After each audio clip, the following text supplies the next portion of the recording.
Negocios y billetes. Negocios y billetes. Negocios y billetes. Bienvenidos a una nueva entrega, una semana más, pasando las 1000 escuchas de nuestro podcast Negocios y Billetes. Hoy, como de costumbre, con el equipo de Fidel y Troy Medios, desde los salones del restaurante Italissimo, en este salón acristalado, desde el segundo piso. Que a mí, no sé a ti, Nico, pero a mí me recuerda cuando tú ves una película de las italianas, La Toscana, ¿verdad? Esos locales, esos salones que se veían con El Padrino. Algo me recuerda esta locación de eso. ¿Cómo ha estado la semana, Nico? Hemos hecho muchos negocios y llegarán muchos billetes. Muchos negocios, pocos billetes. Bueno, hay que buscar que vengan muchos billetes, si no el banco se va a poner en la puerta de tu casa. En el largo plazo. Así que bueno, hola a todos nuestros oyentes. Hoy día estamos preparados para un nuevo capítulo como cada miércoles y vamos a hablar de un tema que es bien sensible, que produce anticuerpos, saca roncha. Así que el tema, claro, porque me pasa harto con algunos clientes que dicen, oye, en vez de subir los sueldos termino gastando un cerro de plata en asesoría laboral, legal, etcétera, para que al final termine solamente protegiéndome en vez de darle como mejores condiciones a los trabajadores. Entonces, por eso tenemos aquí a Paola Vidal, que es uno de los temas a los que se ha dedicado los últimos años, así que muy bienvenida. ¿Cómo estás, Paola? ¿Cómo has estado últimamente? Bien, un gusto saludarlos a todos, gracias por la invitación y contenta de estar aquí, bonito el lugar, precioso, me gusta, amplio, lindo, cuadros, frisos, precioso. No, y cuando llegue la comida, mejor todavía. ¿Cómo se llaman esas bolitas? La espero con ganas. Arancini. Muy bueno. Ya vienen. Luego vamos, no adelantemos. Cuéntanos, Paola, cuéntanos un poquito cómo ha sido, primero, quién es Paola Vidal, quién es como persona, ¿vale? Y después un poquito una pincelada como profesional, qué es lo que has hecho en el pasado, qué estás haciendo en el presente y qué esperas hacer en el futuro.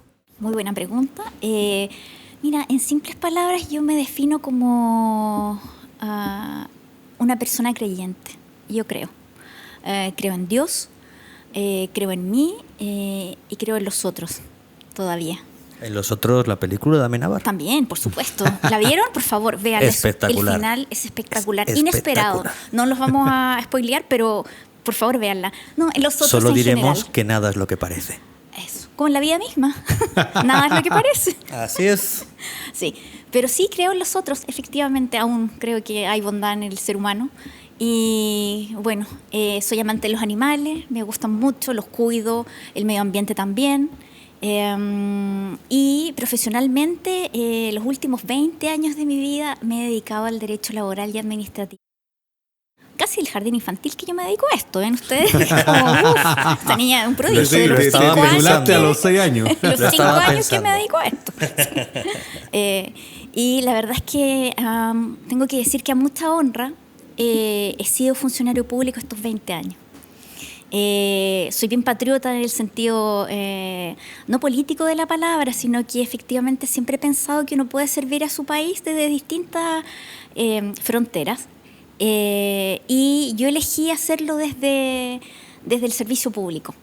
Desde que estaba en la universidad, uno es medio pollaje, cuando es medio pollo en tercero y tiene yo postular y uno está tan feliz, los colegas abogados me van a entender, cuando uno llega a tercero por fin y puede trabajar. Y es medio pollo, en el fondo sirve café, hace como hartas cosas en la oficina. Y desde ahí decidí, porque mi primer trabajo fue en un estudio jurídico. Y dije, no, yo creo que tengo más pasta para el servicio público. Que me perdonen todos mis compañeros de universidad, que están todos en grandes estudios jurídicos, hemos sido contraparte varias veces. Mi alma mater también, porque nos prepararon, por no decir nos entrenaron, en el fondo para estar, no en el servicio público precisamente. Pero todo mi cariño para ellos si alguno nos está escuchando. Pontificia Universidad Católica. Sí, Pontificia Universidad Católica, generación, no lo voy a decir. Queda en suspense. 2007. Claro. 2020, no. El otro día tengo que decir que con Paola hace años que nos conocemos, tenemos una muy buena relación, una muy buena amistad, o eso creo. Sí, estás en lo Hasta hoy día. cierto, Hasta estás hoy en lo día. cierto. Y el otro día estábamos preparando un poquito este podcast y estábamos conversando y me contaste una historia que no sé si se puede contar al aire cuando postulaste a la... Que de tantas cosas que cuando postulé en mi vida. postulaste a la Academia de Jueces. Cuando postulé a la Academia ¿O de cómo se Jueces. llama? El derecho al... Es que postula, por eso digo, ¿cuál de todas las postulaciones? Porque yo soy la postulante. De las primeras que hiciste. Postulante permanente. La postulante, ¿cuál? Cuando me entrevistó la psicóloga Sí, que me... perfecto. ese. Antes de entrar al servicio público como tal, postulé a varias cosas. Dentro de esas, mi primer trabajo fue, que se concretó en el servicio público, fue la dirección del trabajo, a quienes les mando un cariñoso saludo a todos los funcionarios de dicha institución. Pero también postulé en ese tiempo a la Academia Judicial, porque podía ser juez, podía ser funcionario, habían varias... Y la verdad es que me fue súper bien en todas las instancias y ya la última, que yo pensaba que era la más fácil. No, error. Me toca la entrevista con una psicóloga que estaba ella en estado de gravidez. Y yo creo que no se sentía tan bien ese día. Y En estado de gravidez. estaba embarazada. Paréntesis, ok, gracias. Embarazada, sí. Gracias Sí. por simplificarnos la vida. Para todos Yo, nuestros... yo pensaba que estaba en un escuchas cohete gravitando. Así como, ¿en la NASA fue a dar esta prueba? No. A su oficina. Y no sé, la sentí un poco incómoda. Me hizo varias preguntas. Yo iba súper bien, íbamos tan bien con eso. Y de repente me pregunta ella, ¿qué pasa? ¿Qué pasaría si yo no quedo en esta oportunidad en la Academia Judicial? Y yo decía, preguntábame a mí misma, si le digo que abandono aquí, o un juez que abandona en la posibilidad, y si le digo que voy a postular otra vez, va a parecer que tengo toque. Entonces tenía que elegir una de las dos alternativas. Elegí la incorrecta, por supuesto, si no sería juez y no estaría, no diría servidor público. Bueno, los jueces también lo son. Y le digo, bueno, con mucha convicción obviamente, le digo, voy a postular las veces que sea necesario. Yo no sé con qué cara se lo dije, de psicópata, no sé, de asesino en serie, no tengo idea, pero no quedé. Por lo tanto, me llamaron a los pocos días, o quizá, si alguien cree en el destino, me llamaron de la dirección del trabajo a entrevista. Y ha sido la peor entrevista que he dado en mi vida. Puedo decir, esa sí fue mala, la de la academia fue muy buena, yo me habría dejado, pero al tiro como juez titular, de hecho. Pero la de la dirección del trabajo fue muy mala, llegué tarde, porque me cambiaron el día y no me di cuenta, no vi el correo, llegué a la hora que no era, no, todo un desastre. Pero tuve la convicción de que me iba a quedar en ese trabajo. Y eso es Decretaste. No, fue, fíjate, un acto de fe o fue una señal. Yo no sé si ustedes creen en las señales, yo mucho. ¿Enlace de tránsito? También, por supuesto, si te las pasa, vamos a ahí. Yo sí que creo en esas porque después nos siempre vamos puede a- haber un amigo carabinero en tu camino. Le vamos a hacer un guiño después ahí a las policías en alguna instancia. Yo abrí la puerta del salón, en el fondo, después que fueron a preguntar, porque estaba la comisión todavía y si era posible que ya me entrevistaran fuera de todo protocolo. Y dijeron, ya, sí, que pase. Ya, pase. Yo abro la puerta y yo veo la imagen del padre Hurtado. Y ustedes deben saber que el padre Hurtado además era abogado, no tan solo hoy día santo, digamos. Yo creo que el único abogado en la vida, en el multiverso, en la existencia, desde que creó el mundo, va a ser santo. No creo que haya otro abogado en el mundo que vaya a ser santo jamás. Pero él lo logró, entonces hizo ese milagro. Entonces yo creo firmemente, fielmente en el padre Hurtado. Cuando abrí la puerta dije, colega Hurtado, dije yo, bueno, aquí me quedo. Y me quedé. Qué bueno. ¿Y cómo es? Porque para los que no lo sepan, fuiste seremi del gobierno de este país. Y yo siempre he tenido la duda y creo que nunca te la he hecho. ¿Cómo se recibe esa llamada? ¿Cómo es? ¿Hay un proceso de postulación? ¿Cómo es ese proceso para ser seremi de Chile del gobierno? Bueno, digamos que en términos generales es un cargo que se elige con el dedo, digamos, a dedómetro. Pero en mi caso fue un proceso, porque yo trabajé con ocasión de justamente haberme dedicado tantos años al derecho laboral, por ya tener un conocimiento técnico del tema. Me invitaron en su minuto a participar en los grupos programáticos. Entonces yo empecé a trabajar con ese gobierno antes de que saliera electo el presidente en cuestión, por lo que trabajé por el conocimiento que tenía de la dirección del trabajo, cómo funcionaba el tema, y justamente me llevaron para hacer las modificaciones que querían hacer en el servicio. Entonces fue como muy paulatino. Y de hecho el que fue subsecretario en ese momento, como éramos colegas y habíamos sido contraparte varias veces, un día me llama y me dice, oye, ¿sabes que estamos buscando los seremi? ¿Te tinca que te postule? Ya, dije yo, postúlame, así como ya me he postulado tantas cosas, que postúlame. Una más. Dale, te postúlame, la postulaste. Entonces, bueno, me postulé efectivamente y me dice, te postulé, listo. Yo me olvidé, no es que yo haya quedé, no fue un tema, nunca he sido ansiosa para el tema de las postulaciones. Debe ser porque como postulo hartas cosas, ahí muere la ansiedad en ese proceso, claro. Se agota. Entonces, bueno, y bueno, asume el presidente, voy a su ceremonia, asumen los ministros, voy a todas estas historias.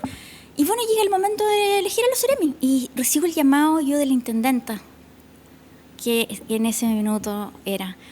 Y me llaman y me dicen, ¿aló? ¿Hablo con Paola Vidal? Sí, con ella, le digo yo. Pensé que podría ser, no sé, típica esas llamadas de tele, o sea, que son, no sé, no me dedico a penal, pero alguna vez estuve en las comisiones de rebaja cuando estuve en el Ministerio de Justicia. ¿Les había gustado tu currículum de laborum? Probablemente. No, pero un llamante no deseado. Claro, no, dije yo, algo en call center, alguna, no sé, empresa telefónica, algo, pero con toda la amabilidad del mundo, además que todavía me quedaba harta amabilidad en ese tiempo. Y yo sí con ella. Y me dice, quiero decirle, me dice que usted fue elegida secretaria regional ministerial de Trabajo y Previsión Social y mañana tiene que presentarse a las 9 de la mañana, no, miento, a las 8 de la mañana en la intendencia. ¿Empiezan pronto los funcionarios? Sí, es que ese gobierno en particular eran todos trabajólicos. Me sentó muy bien porque me como catalogo en ese ranking, digamos. Entonces, bueno, y primero, en ese tiempo no estaba la estafa telefónica de moda ni nada, entonces era como, le creí. Efectivamente, hoy día me dicen eso. Pero solo fue teléfono, no te enviaron un correo, una carta certificada, un membrete. Nada. Porque además las resoluciones de esa naturaleza van a toma de control en la Contraloría General de la República. Por lo tanto, se demoran meses. Yo ya llevaba 6 meses en el cargo cuando llegó mi resolución. Por lo que no había posibilidad que me llegara Me pasó nada. en la Chile. Pero a ti te pagaban. Sí, pero no era suficiente. No como yo, que empecé a hacer clase el 29 de julio del 2013 en la Chile y el primer pago fue el 31 de enero del 2014. Wow, no, si el pago también se atrasó. La asignación crítica sobre todo. Bueno, el tema es que le creí. Podía haber sido perfectamente una broma, le creí. Porque como además el subsecretario de turno me había dicho efectivamente que me estaba postulada en el cuento. Bueno, colgó la intendenta, yo también. Ah, pero ella se identificó como la intendenta. Sí, por supuesto, ella la intendenta asumía, y además ella un rostro muy conocido, así que su voz era, ese era otro factor, digamos, su voz se reconoce como sea donde sea. Entonces me dice, nos vemos mañana, se termina la llamada y yo me senté un rato largo y no le conté a nadie. ¿En qué me metí? No, ni siquiera, era como que me quedé en Hasta aquí llegó mi vida. Claro, o sea, esta vez habré dicho la respuesta correcta. Sí, claro, tú tenías la convicción, o sea, por lo menos dije yo, sí, esta vez sí, era la respuesta correcta. No era la... No. Y me senté un rato largo y no le avisé a nadie. Fue bien curioso, a mi hijo, fue lo único que le avisé, a mi hijo. Y mi hijo, como todo adolescente, pero no por es que supuesto, tú estuvieras cesante. No, yo estaba trabajando. De la DT a... No, yo en ese tiempo ya no estaba en la DT. Yo era defensora laboral. Estaba en la Oficina de Defensa Laboral, que depende del Ministerio de Justicia. Y estuve 10 años, así que también un saludo a los odelitos, si alguno de ellos está escuchando. Y fue como... Pero fue curioso porque me empezaron a llegar muchos llamados de mis amigos laboralistas porque lo publicaron en el diario digital. Entonces, yo no sé por qué ellos tenían la convicción de que ese nombre, porque tampoco vamos a decir que mi nombre es súper excepcional, que tengo un apellido muy gringo, muy alemán, muy turco, no sé, que sea como, oh, no, esta persona sí es. Mi apellido más bien es Vidal Vergara, son como comunes. Pero ellos tenían la convicción de que era yo. Y empezaron a llamarme y a felicitarme. Pero ¿y te llamaron a qué hora? Me deben haber llamado a las 7 de la tarde más o menos. ¿Y te llamaron antes de que estuviera el otro día a las 8? No, me llamaron el día antes. Ah. Y bueno, el otro día estuve a las 8, una ceremonia muy bonita, conocí a los otros secretarios regionales, ministeriales de las otras carteras, y ahí empezó full pega. Pero una de las labores lindas que yo siento que he hecho, porque además de trabajar harto, yo siento que en ese puesto como que uno puede servir a más personas. Es como exponencial. Porque en los otros trabajos igual uno, por ejemplo, cuando litiga, claro, representa a su usuario, porque en el sistema público se llaman usuarios, no se llaman clientes. Entonces, claro, uno representa los intereses personales cuando litiga, pero tú, en el fondo, tu trabajo, tu esfuerzo va súper direccionado a una persona, pero acá una acción podía beneficiar a muchos. Y eso me hacía sentir bien, en el fondo, por lo exponencial que era este beneficio. Y además que yo coordinaba en total 9 servicios, dentro de los cuales estaba mi DT querida, digamos, y estaba también CENSE, bueno, y 2 superintendencias, que no es menor. 2 superintendencias, la de pensión y la de salud, es como guau. La de suceso y la de pensiones. Y un trabajo lindo, me permitió, en el fondo, como tener esa sensación, como les decía, que ya no era súper enfocado, que era como exponencial, y eso creo que en la medida que uno puede ayudar a más personas, también uno es como la energía. Yo creo mucho en el tema de la energía, o como lo que siembras cosechas, en el fondo, de alguna manera, es como eso. Así es que muy contenta de esa experiencia y muy agradecida también de quienes me permitieron estar en esa instancia y en ese momento de la vida.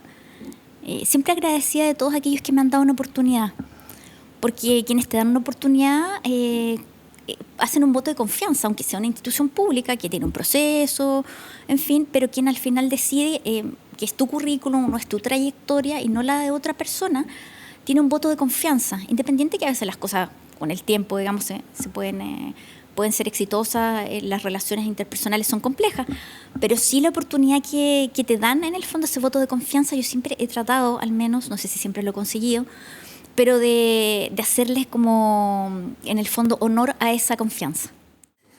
Yo tengo una pregunta más en relación a este tema, antes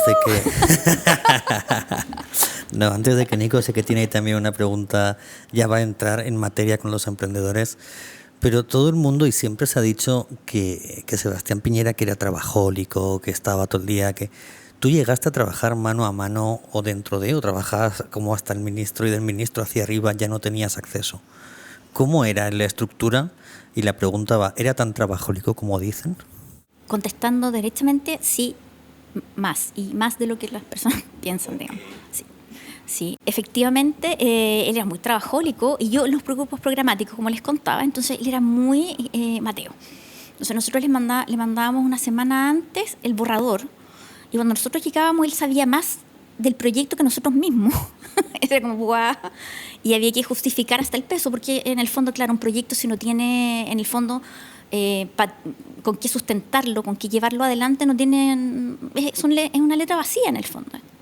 Entonces él siempre se preocupaba mucho de aquello, y Alfonso Suet estaba en ese tiempo en este grupo también que en paz descanse, pero él falleció hace un rato ya. Y también fue una experiencia muy enriquecedora conocer gente muy capaz, muy inteligente, muy trabajadora, muy comprometida. A la interna uno sabe los compromisos, en el fondo. Y lo veíamos con alta frecuencia, porque él era de la idea, y sobre todo la intendenta, Carla Rubilar, ella era súper apañadora de los Ceremis, porque siempre decía que ellos, bueno, acá en la región metropolitana no eran tan visibles, porque en regiones ellos representan al ministro, el secretario regional ministerial. En regiones el Ceremi es una autoridad pero gigante, porque representa al ministro. Pero como acá está todo concentrado a la misma actividad, y el ministro, el subsecretario y yo, entonces cero visibilidad. Y no era lo que yo buscaba por lo demás, así que para mí era como, no era tema. Pero la intendenta siempre trataba de que los Ceremis de alguna manera como que fueran mencionados. Entonces nos invitaba a toda la actividad y íbamos a todas las actividades. Se lo veíamos bien seguido, a él y a su señora Cecilia, que es un encanto de persona, ella, muy dulce.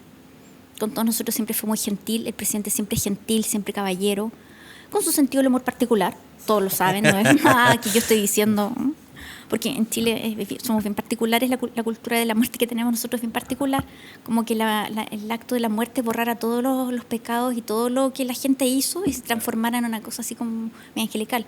Pero él, con todos sus defectos que tenía, era un tipo gentil, era inteligente, era una persona llana a conversar, en lo humano, y como presidente él efectivamente dormía muy pocas horas, porque él efectivamente estaba comprometido con el proyecto, en lo personal, en lo humano. Yo no estuve hasta el final de su periodo, yo estuve hasta que empezaron en el fondo las preguntas que son, como yo les dije, este es un cargo político. Y por lo tanto lo que se busca es visibilidad política, que no era mi caso.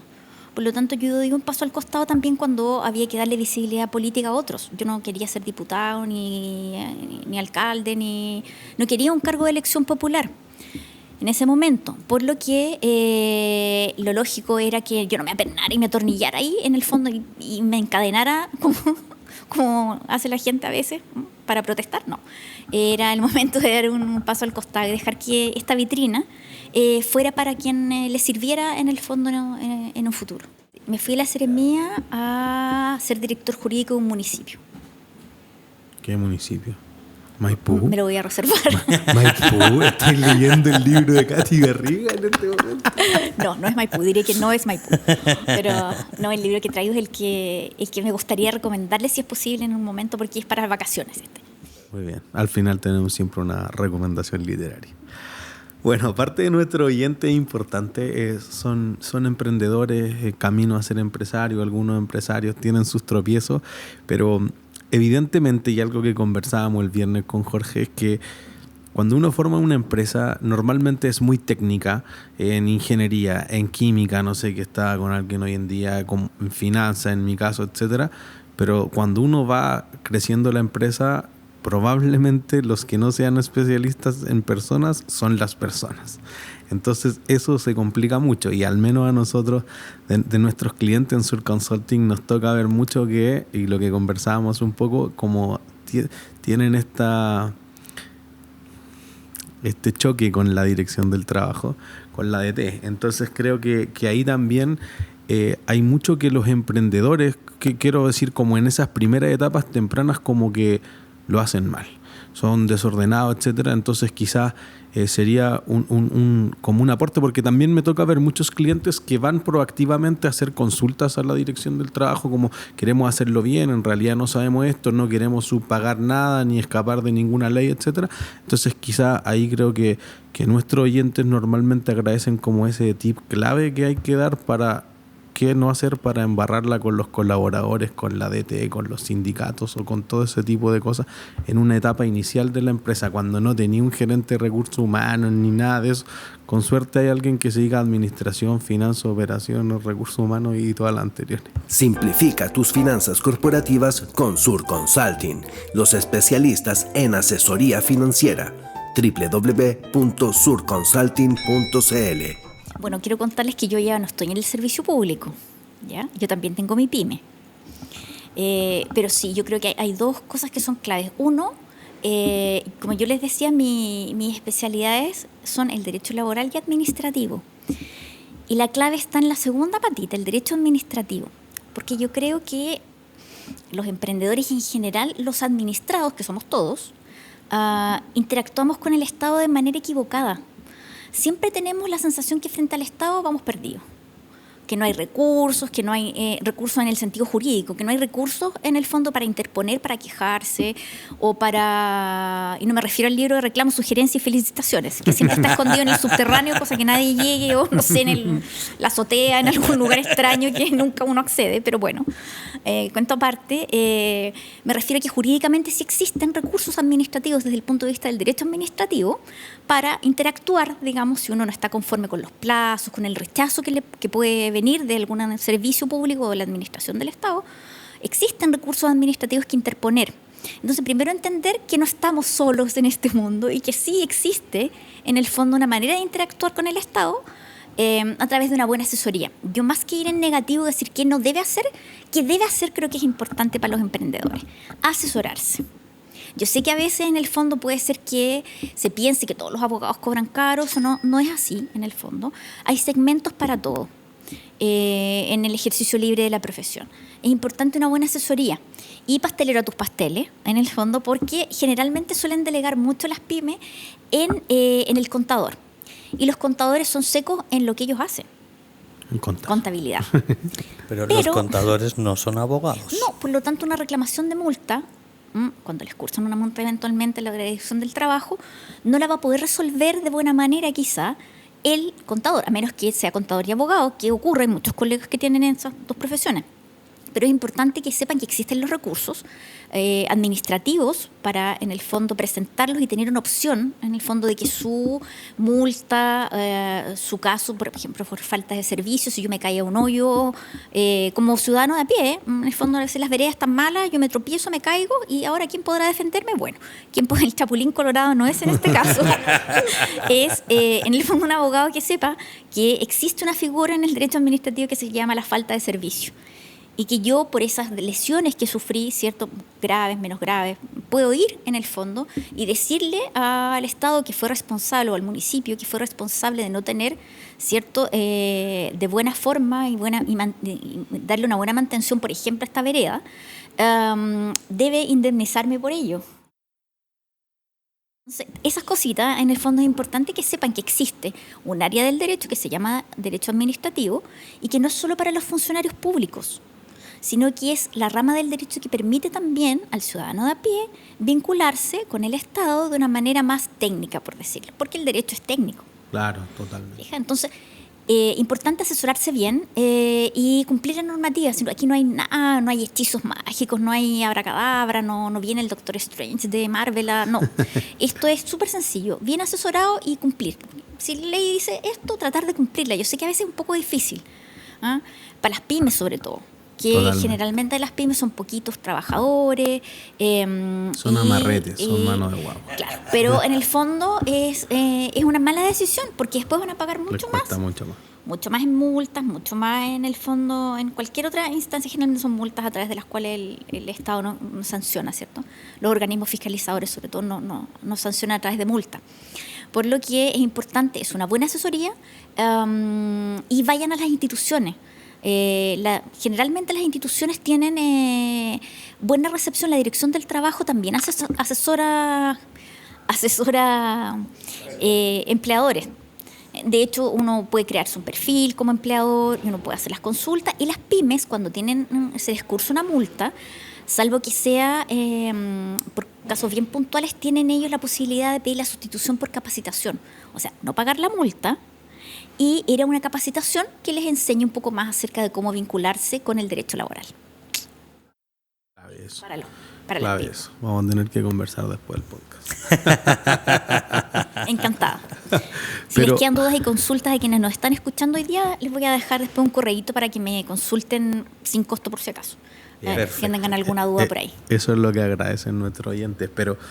Pero yo, con todo el cariño que le tengo a mi equipo de contadores, creo lo mismo. Muchas veces pasa que como tú dejáis que el contador sea como un circo pobre y te haga los contratos, los finiquitos, etcétera, y en verdad por eso a nosotros, al menos en el área de legal y laboral, es el que más ha crecido, porque cada vez es más complejo y como cometen errores como de hecho, como que está viciado el contrato, obviamente porque no estudiaron derecho, pues entonces es como, claro, por las mismas 50 o 100 lucas que ahora, oye, me voy a ahorrar a un abogado, sí, pero los problemas que te trae a futuro es mucho más grande, mucho más grande. Así que separar los contadores del área laboral son cosas distintas, a pesar de que se van a hacer las liquidaciones, mejor que estén separados. George. Dentro de todos los años que tú has estado en las instituciones, sobre todo vamos a enfocarnos en la DT, que es como la más temida, la DT, impuestos internos. Yo diría que Contraloría. Son como... Contraloría, donde hay un peso que tenga el Estado, Eso sí. esta Contraloría es facultada para ir a un colegio, para ir a todos lados. Es súper complejo. Sí, por eso sí, la Dirección del Trabajo sí, pero Contraloría, uy. Pero dentro de la DT o dentro de las empresas que tú has visto, hay un rumor, ¿vale? Vamos a decir que es un rumor, de que las empresas grandes, por empresas grandes estoy hablando de empresas muy grandes, dentro de sus estrategias de crecimiento, o de sus estrategias estructurales o de políticas internas, como que tienen asumidos un concepto de que van a poder recibir multas por malas praxis y les da exactamente igual. ¿Esto es cierto o es solo una leyenda urbana? A ver, yo no sé si es cierto que ellos tengan como asumido como merma el tema de las multas. No sé si lo tienen considerado así, digamos como un ítem, así, multas, da lo mismo en el fondo. Es como la merma de este mes, ¿cuáles son las multas de Claro. la DT? No creo que lo miren así. Es como el ítem pérdidas o mermas, como le decía. Pero sí creo que muchas empresas grandes del retail o de otras áreas tienen una cantidad de gente entre las que tienen contratadas y subcontratadas que yo creo que recursos humanos, la unidad de recursos humanos, como sea que le pongan gestión de personas o como suene más bonito, no da abasto. Entonces es muy probable que dentro de esta dinámica efectivamente ocurran cosas. Cosas como, en el fondo, que yo despida mal a un trabajador y por eso me demanden o me multen, o que un foro maternal o sindical, yo despida a la persona igual, sabiendo que estando con foro hay que hacer un proceso, o a lo mejor sin saberlo, porque eso es también gestión de personas. Generalmente no hay un abogado ahí, generalmente son estudios jurídicos externos, por lo que muchas veces por desconocimiento, incluso las empresas más grandes cometen errores. Le llamamos clientes frecuentes a los que generalmente uno vaya y encuentra alguna cosita, porque es mucho, y lo que tienen que revisar los fiscalizadores también es harta documentación. Pero yo no siempre parto, como les decía, yo soy creyente, parto de la buena fe. Además es un principio muy importante del derecho. Uno parte de la buena fe en los contratos y en todo. Yo no creo que lo hagan de mala fe, pero sí muchas veces por falta de conocimiento y descuido. Y la cantidad enorme, como les decía yo, en las personas que son sus trabajadores y los subcontratados. Hoy día la subcontratación es la reina, con boa incluida, boa de plumas, porque todo se externaliza hoy día. Sí. Todo. O sea, antes los trabajadores eran de la empresa, empezaban ahí, estudiaban, era todo un proceso tipo fordiano-tayloriano. Hoy día Ford y debe estar revolcando en su tumba porque hoy día nadie prácticamente es trabajador de la empresa principal, son todos externalizados. Entonces son muchos los trabajadores como para que una unidad pueda asumir esa carga. Entonces yo voy a partir de la buena fe y voy a decir que si bien es cierto, pero no es tan cierto, que sí, hay algunos clientes frecuentes que se les multa con bastante regularidad y yo creo que a nadie le gusta que lo multen, pero creo que pueden también dentro de ello estar asumido y que en algún minuto tendrán que pagar la multa. Queda otra. Claro, o sea... Sí, porque después de que vencen los plazos de los recursos, amigos pymes y amigos todos, se carga inmediatamente la multa a tesorería. Así es que tesorería, la cuenta, claro, y tesorería dice... Pero no sé en el caso de la dirección del trabajo, pero hoy día venía conversando con mi ex socio, J, y me decía que ahora pensando en sostenibilidad tributaria, hay algunas acreditaciones que se le van a dar a algunas empresas y empresas mineras que los pasan fiscalizando cada rato. Y por ejemplo hay mineras que tenían 14 fiscalizaciones al año, o sea, más de una por mes, y han bajado a 2. Entonces como que se van voluntariamente como a acreditar en ciertas cosas para tú decir, oye, yo estoy tratando de subir el estándar y esto me va a evitar un cerro de cachos administrativos, de tener un ejército de estudios de abogados externos o de gente interna que está respondiendo todo el día a las peticiones, no sé, empresas de 500, 800, 1000 trabajadores. Es un cerro de papeleo digital, pero todavía papeleo en ese sentido que tienen que hacer, así que ojalá en lo laboral vaya también en la misma lógica de la sostenibilidad tributaria. Y un tips para los en general, no, pero yo sé que las empresas grandes lo hacen, las pequeñas a veces no. El reglamento interno, por favor, queridos amigos pymes, no desmerezcan el reglamento interno. El reglamento interno es un traje a la medida, no es copiar y pegar, porque el que hace pasteles no es lo mismo que el que vende repuestos. ¿Ok? Entonces, cuando yo copio y pego, en el fondo el reglamento interno va a tener defectos graves y es el documento, es el instrumento en realidad que tienen las pymes para tener descritos los cargos, los protocolos de seguridad. Si queremos ir un poquito más allá, también tienen un código de ética, si pueden en algún momento, todo esto que viene muy fuerte desde hace un tiempo, que es compliance, también existe el compliance laboral. Pero para evitarse un código de ética en el mismo reglamento interno podemos poner un acápite de las normas éticas de la pyme. Podemos también tener tenemos que tener obligatoriamente el protocolo Ley Carin hoy día. Entonces, el reglamento interno es un cuerpo normativo de la empresa sumamente importante. No es copiar y pegar. En eso yo les diría que se asesoraran un poquito y se van a evitar un montón de problemas. Potencia tu éxito con J Mentoring. Transforma tu visión en realidad y descubre más en @jmentoring. La ley Carin, creo que no hemos hecho un capítulo de la ley Carin, pero yo creo que deberíamos hacerlo. Es un capítulo que tenemos ahí al debe con nuestros oyentes, porque creo que es un capítulo que daría mucha información y mucho soporte a los emprendedores, sobre todo a los emprendedores, como dices, ¿no? Que en el mundo del copy-paste se lleva mucho el copiar de la empresa del amigo, el adaptar, el leer una cruzada. Entonces yo creo que podría ser muy, muy interesante. No sé si... Es que el morbo me puede a veces. No sé si podemos pedirte una historia real o no. Así que hayas visto en la DT, o mejor pasamos un tupido velo y vamos a por algún cagüín de palacio. después Esnaldo censura todo eso. Luego censuramos nombre, no hay problema. Pero, o sea, yo historias muchas, de todo tipo, de Pero toda clase, de toda naturaleza. que se Solo puedan ¿de contar. qué tipo? ¿Por dónde va el pincel? ¿Por dónde va la pluma? Que sea más chistoso. Que pueda ayudarle a los emprendedores. Que pueda ayudarle a los emprendedores. Que Por el tip ya se los di. Claro, que sea un ejemplo de qué hacer o de qué no hacer. Yo creo, primero, que es súper importante cómo atienden al fiscalizador. Ya. Pero el fiscalizador no es un ser que viene cayendo del Olimpo, que creo que es súper importante que eso también lo entiendan las empresas, las pymes, las grandes empresas. No hay que perder la cordialidad, pero él es un funcionario público que no puede hacer lo que quiere. El funcionario público llamado fiscalizador de la Dirección del Trabajo se rige por el estatuto administrativo y por varias leyes más, pero es un funcionario público, por lo tanto, a él no le rige el Código del Trabajo. Por lo que, en el fondo, muchas veces se permea así, y muchas veces los fiscalizadores como que se pierden un poco y pasan a ser como parte de los fiscalizados, en el sentido de que se olvidan que ellos tienen otro estatuto jurídico que los rige.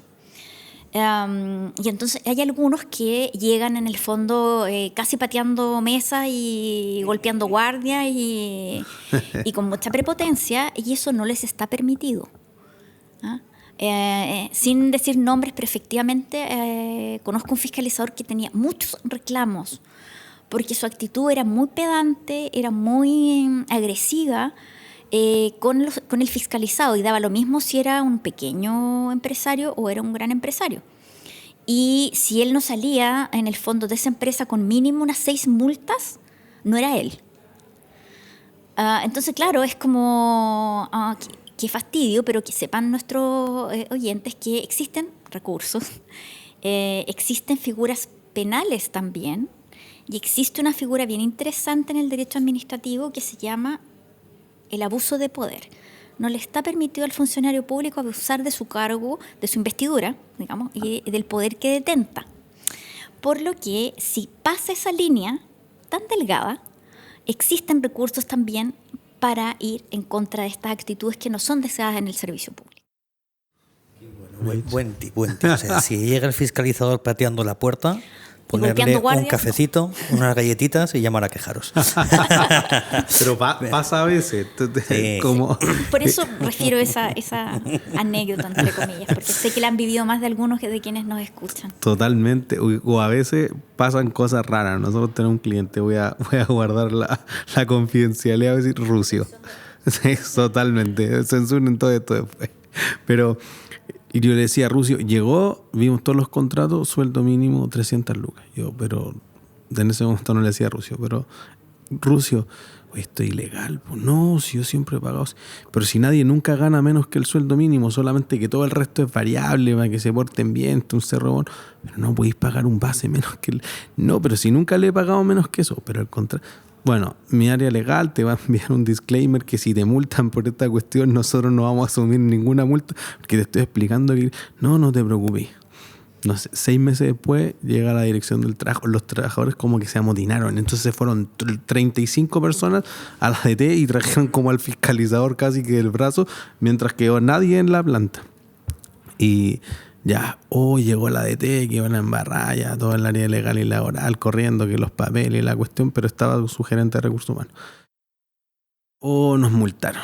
Viste, Rusio, te dije que tenías que pagar el sueldo mínimo, ¿cómo se te ocurre? No, nos multaron porque uno de los zapatos de seguridad estaba como roto en la punta, entonces no tiene los elementos de protección personal, los EPP. Chao, y los sueldos mínimos pasó viola. Cosas ridículas que cosas es una anécdota mejor que la mía. Pero hay una cosilla y un detallito. las multas que son por razones de seguridad, porque los fiscalizadores de la Dirección del Trabajo fiscalizan no solo el derecho laboral, sino también previsional y también seguridad en el trabajo. Por lo que cuando se multa por un concepto de seguridad en el trabajo, se puede incluso no tan solo no rebajar la multa, sino que recargarla. Supongamos que el fiscalizador te cursó 10 UTM, si en jurídica estiman que la infracción está por sobre, se autoriza a que se pueda recargar más la multa incluso de lo que te recargó el fiscalizador. 10 UTM te puede subir si es por razones de seguridad en el trabajo. Así que hay que ponerle ojo a ese zapatito de seguridad. Baja el sueldo, pero ponle mejores zapatos. Claro, socio. es como Si estás podríamos escuchando leerlo, esto claro, desde tus vacaciones. claro, pongámosle ojo a los A los elementos de FP. protección personal, porque salen caros además. Sí. Entonces, pero la multa por ello puede verse recargada, así que Está siendo uno de los capítulos más serios que hemos tenido en nuestra andanza de negocios y billetes. No por la invitada ni por nosotros, sino porque es un tema serio, es un tema que hay que tenerle un respeto. Así que yo creo que ha llegado el momento de hacer un juego. genial, me encanta jugar. Vamos ¿Sacamos a las hacer un cartas? juego que hemos estado pensando ahí los tres. Vale. Y el juego, Chile es un país que está lleno de refranes. Y tú has conocido muchos de los servicios públicos de este país. Entonces, ¿qué te parece si Nico y yo te vamos diciendo servicios públicos y tú nos dices qué refrán te viene a la cabeza? Por supuesto, pero Vamos a ver qué sale de esto. sí, me encanta, pero hay Tengo que decir... miedo. Tengo miedo también. Hay que decir que es un Chile paralelo esto, que vamos a hacer No, un juego, ¿cierto? es otro- donde es un multiverso. Es un multiverso, ¿cierto? De Marvel, donde hay un Chile, ¿cierto? Porque acá en este Chile las cosas funcionan. Perfecto. Sí, esto es un juego de ciencia ficción. De ciencia ficción, Donde absolutamente. si yo te digo servicio de impuestos internos, Uy, yo lo definiría con este refrán. Uno va por lana y sale trasquilado. Contraloría. Uy, que nos pille confesado. Si llega Contraloría, que nos pille confesado. tu institución querida, la DT. Yo diría que le queda muy bien un refrán que dice que nada hace, nada teme. Está bien. Aduanas. Uy, no todo lo que brille es oro. Cierto. Servicio de salud, los SESFAM. En general, los servicios de salud yo diría que aplica algo así como llevar cocaví por si las moscas, porque se demoran harto en atender. Nice. Municipios. En los municipios yo diría que podría decir uno, en algunas ocasiones, no para todos, como que se les echa la yegua un poco. Con algunas resoluciones por ahí, con algunos permisos de obra, no sé, podría ser. Cierto. Y si hablamos de las policías, entendiendo ambas. Policía, O puedes separar si quieres, ¿eh? ¿qué podríamos decir de las Cuidado con la policías en PDI. general? Me Sí, puede cuidado. costar caro esto. Cuidado con la PDI, cuidado con la Mi amor, PDI. te amo. No, Está pinchado mi celular. Esto va con todo cariño. Ellos siempre están al cateo de la laucha, porque tienen que estar pendientes de lo que pasa en el país y en el fondo con las escuchas y todo eso que sabemos que se hace. Y ese último servicio que no te hemos preguntado y del que solo nos vas a decir el refrán a ver si nosotros lo adivinamos. Está mal pelado el chancho. Está mal pelado el chancho. Vamos a estar como 2 minutos aquí, borralo Hernaldo. Después, déjalo como que respondimos automáticamente. ¿El gobierno en general? No, yo creo que ese es más el sentimiento del administrado, lo que yo les decía, uno como ciudadano a pie siente que va siempre perdido contra el Estado, porque siente como que no hay recursos, en el sentido jurídico, recursos para interponer en el fondo. Entonces yo siento que siempre el administrado se va con la sensación de que está mal pelado el chancho. Pero yo les decía, hay instancias, así que no se sientan así, no sientan que está mal pelado el chancho, porque se puede recurrir de recursos jerárquicos, se puede reponer de una multa, se puede, en caso de unas multas de la Dirección del Trabajo que son especiales, digamos, en una normativa especial se pueden reclamar, reconsiderar, hay instancias, así que no nos sentamos como que está mal pelado el chancho. Excelente, El excelente. chancho no está mal pelado. Entonces. Está bien peinado el chancho. Está bien peinado, con su melena al viento. Bueno, y para ir terminando ya, porque creo que Hernaldo no está mirando feo como hace 9 minutos, tú tenías una recomendación literaria especial para vacaciones y para cualquier otra instancia de relajo. Propósito de que yo sé que aquí vienen mujeres muy power y por eso agradezco doblemente la invitación. Yo imagino que todos recuerdan a Miss Merkel, ¿verdad? Totalmente. Bueno, mujeraza ella, ¿cierto? Con un temple, característica y todo. Y de mi autor favorito, que además tiene la gracia de ser contemporáneo, de ser periodista y de estar vivo, que es muy bueno, porque en el colegio a uno le hacían leer de repente cosas de gente que existió hace mucho tiempo, que está en otro mundo, en otro multiverso. Y mi libro se llama Miss Merkel, el caso del jardinero enterrado, y es de David Safier, que es periodista y escritor alemán. Y tiene muchos libros, su pluma es sarcástica, es dinámica, es entretenida, pasa muy rápido la lectura con él. Y uno se siente identificado con estos personajes de sus distintos libros. Así que se los recomiendo todos. ¿Y es basado en hechos reales? No, esta es ficción, esto es pura ficción? ficción, sí. Esto muestra un poco la faceta cuando ya Miss Merkel vuelve, deja su cargo, ¿cierto? Y vuelve como a su rutina, a su vida cotidiana, a su pueblo donde ella vive, donde no pasan muchas cosas en el fondo. Pero en este supuesto ocurre un crimen en este pueblo pequeño. Y como dicen, en pueblo pequeño, o sea, pueblo chico, infierno grande, bueno, y aquí estamos con los refranes. Claro, ella empieza como a investigar, le pica como esta cosa, este bichito que decimos nosotros investigar, y bueno, se va desenvolviendo la historia en ello y en su mente aguda, que va mostrando además características que ella sí realmente tenía. Su mente aguda, su capacidad de observación, pero también mucho sentido del humor. Buenísimo. Síganos en nuestras redes sociales, Sur Consulting, J Mentoring, y tú ibas a pasar tu contacto. Sí, si quieren escribirme un correo, anote paola.vidal@abogados, pero este abogados es con v.cl. Y es abogados con v porque lo escribimos mal, pero te defendemos bien. Buenísimo. Y para seguir recomendando, ¿qué comemos? No, ¿qué recomemos? ¿Qué comemos? ¿Qué podríamos recomendar de la carta de restaurante Italísimo? A esta hora todo. Pero ¿cómo se llamaban esas bolitas? Son muy buenas. Arancini. Muy buenas. Ya me he aprendido el nombre. Sí, porque los tortellini te costó como 6 capítulos de este podcast. No, los arancini. ¿Y a ti qué te apetece, Paola? Quizá unas gambitas, una pasta rellena. Me apetece pizza. Vamos. Será Sí. muy de ciudadano de a pie. Muy bueno también, hay que ir directo. No, una pizza. Además, desde aquí, desde donde estamos grabando, para que no sé... No, la planta no nos deja ver. Desde donde estamos grabando se ve, un poquito más hacia ese lado, se ve cómo hacen la masa. Amasan la masa a mano y se ve ahí cómo la cortan, cómo la preparan. Ahí, justo en esas ventanas de ahí enfrente. La hacen bailar, arriba como los grandes. Yo no lo he visto. Eso Vamos no a lo he mirar visto, a ver si eso pero ocurre también en ahora esta miramos realidad. a ver si ocurre. Excelente. Un gusto. Gracias por otro capítulo de Mujeres Poderosas aquí en nuestros capítulos especiales de Negocios y Billetes. Pues hasta aquí. Llegamos. Chau, chau, chau, chau. Chau, Chao, gracias.